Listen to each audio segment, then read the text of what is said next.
हर महीने फ्रीलांसिंग से मैं लगभग 70,000 कमा लेता हूं।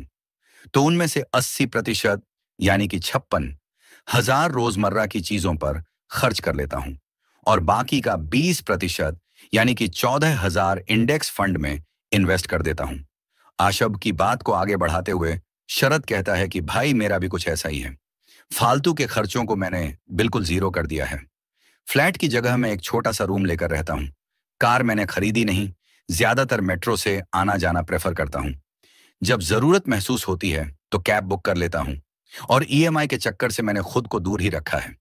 यही वजह है कि मैं कंपाउंडिंग के 8-4-3 रूल को फॉलो करते हुए हर महीने 30,000 रुपये इन्वेस्ट कर देता हूँ। आशब और शरद की बातें सुनकर कार्तिक चौंक गया। वह बोला, क्या तुम लोग अभी से बूढ़े लोगों जैसी बातें करने लगे हो? अभी तो हम जवान हैं। ये टाइम होता है एंजॉय करने का, ऐश करने का। कहाँ तुम अभी से इन्वेस्टमेंट और सेविंग्स के चक्कर में फंस रहे हो? और भाई शरद, तू क्या ये फालतू कंपाउंडिंग जैसे ममेलों में इतना पैसा डाल रहा है? ये सब स्कूल बुक्स और कहानियों में ही अच्छा लगता है। असलियत में इनसे कोई अमीर नहीं होता। ये सब कैलकुलेशन में ही मैजिक दिखा पाती है। असलियत में तो यह लोगों का पैसा डूबता ही है। बस कार्तिक को बीच में ही टोक हुए आर्शवब बोला, भाई ऐसा बिल्कुल भी नहीं है।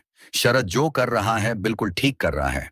कंपाउंडिंग की पावर अभी तूने देखी नहीं है, इसलिए तू ऐसी बात कर रहा है। दुनिया के बड़े से बड़े इन्वेस्टर्स आज इसलिए अमीर हैं क्योंकि उन्होंने कंपाउंडिंग की प्रोसेस पर विश्वास रखा और अपने पैसे को अच्छी जगह पर इन्वेस्ट किया। कुछ सालों बाद तू खुद देखना कि शरद फाइनेंशियल फ्री लगता है। ये सब फिल्मी बातें हैं। भाई रिटायरमेंट होता है 60 की उम्र पर, ना कि जवानी में। खैर, जो तुम्हें ठीक लग रहा है करते रहो।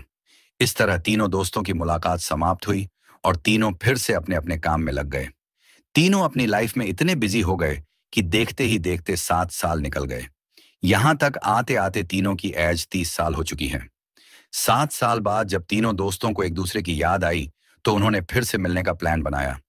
तीनों फिर से रेस्टोरेंट में डिनर के लिए इकट्ठे हुए। एक बार फिर डाइनिंग टेबल पर इन्वेस्टमेंट की बात शुरू हो गई। कार्तिक ने टॉन मारते हुए पूछा, क्या हाल है तुम दोनों के कंपाउंडिंग का? तो इस पर अरुष्प ने जवाब देते हुए कहा, बढ़िया है भाई।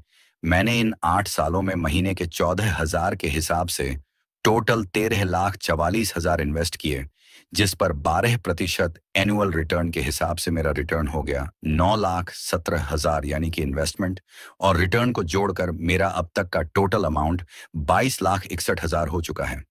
वही अगर शरद की बात करें तो 30,000 पर मंथ के हिसाब से उसने अभी तक 28,80,000 इन्वेस्ट कर दिए हैं और 12% रिटर्न के हिसाब से उसका रिटर्न हुआ 19,65,000। अगर इन्वेस्टमेंट और रिटर्न को जोड़ दिया जाए तो अभी तक का उसका टोटल अमाउंट 48,45,000 हो चुका है। ऋषभ की यह बात सुनकर कार्तिक का चेहरा फीका पड़ गया। वो हैरान था कि इन दोनों से ज्यादा पैसा कमाने के बावजूद भी मेरे पास आज कुछ नहीं है। और एक तरफ यह दोनों हैं जिसमें से एक के पास लगभग 23 लाख रुपए हैं तो दूसरे के पास 48 लाख। कार्तिक को लगने लगा कि वह गलत था और उसके सारे डिसीजंस भी ठीक नहीं थे। इसलिए उसने शर्मिंदा होते हुए शरद से पूछा, भाई वह बताना, 8-4-3 रूल ऑफ कंपाउंडिंग क्या था? शरद ने मुस्कुराते हुए कहा, भाई कुछ साल और रुक जा, फिर तुझे खुद समझ आ जाएगा। अगले 4 साल बाद तीनों दोस्तों की एक बार फिर मुलाकात हुई। अब जब बात फाइनेंस और रिटर्न पर पहुंची तो तब तक के कंपाउंडिंग के मैजिक से अर्शब के पास टोटल अमाउंट 45 लाख हो चुका था। वहीं दूसरी ओर शरद की बात की जाए तो उसके पास टोटल अमाउंट 96 लाख हो चुके थे, यानी कि पहले से लगभग 2 गुना। इस अमाउंट को सुनकर तो कार्तिक के होश ही उड़ गए। उसे अपनी गलतियों पर और पूरी जिंदगी फिजूल खर्चे करने पर पछतावा हो रहा था। उसे कंपाउंडिंग की पावर का एहसास हो चुका था। इसके बाद उनकी एक और मुलाकात हुई अगले 30 सालों बाद। तब तक रजब का टोटल अमाउंट बढ़कर 70 लाख हो चुका था और दूसरी ओर शरद 1 करोड़ का आंकड़ा पार करते हुए 1,51,00,000 तक पहुंच चुका था। यानी कि स्टार्टिंग के 8 साल के टोटल अमाउंट का 3 गुना। कार्तिक को अब शरद की कहीं वो बात याद आ रही थी कि भाई कुछ साल और रुक जा, तुझे अपने आप समझ में आ जाएगा कि कंपाउंडिंग का 8-4-3 रूल क्या है।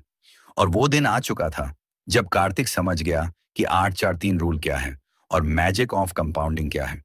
वो समझ गया कि पहले 50 लाख कमाने में शरद को 8 साल लगे, वही दूसरे 50 लाख उसने पावर ऑफ कंपाउंडिंग से अगले 4 साल में ही कमा लिए, और तीसरे 50 लाख कमाने में तो उसे मात्र 3 साल ही लगे। यही है कंपाउंडिंग का असली पावर, जितना ज्यादा टाइम उतना ही ज्यादा रिटर्न। इसी पावर के दम पर आज शरद के पास पूरे 1 करोड़ 50 लाख रुपए थे, वो भी मात्र 15 सालों के पीरियड में। अब वो चाहे तो 37 की उम्र रिटायरमेंट लेकर खुशी खुशी अपनी पूरी लाइफ एंजॉय कर सकता है। उसे कोई भी काम करने की जरूरत नहीं है।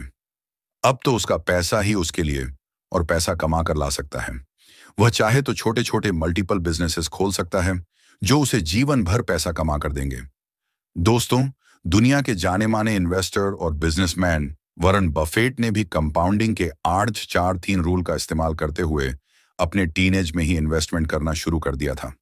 वो अक्सर लोगों को सलाह देते हैं कि ज्यादा से ज्यादा कंपाउंडिंग का उपयोग करें और अपनी फाइनेंशियल जर्नी को सक्सेसफुल बनाएं। ट्रेडिंग जैसे शॉर्ट टर्म लालच में ना पड़े।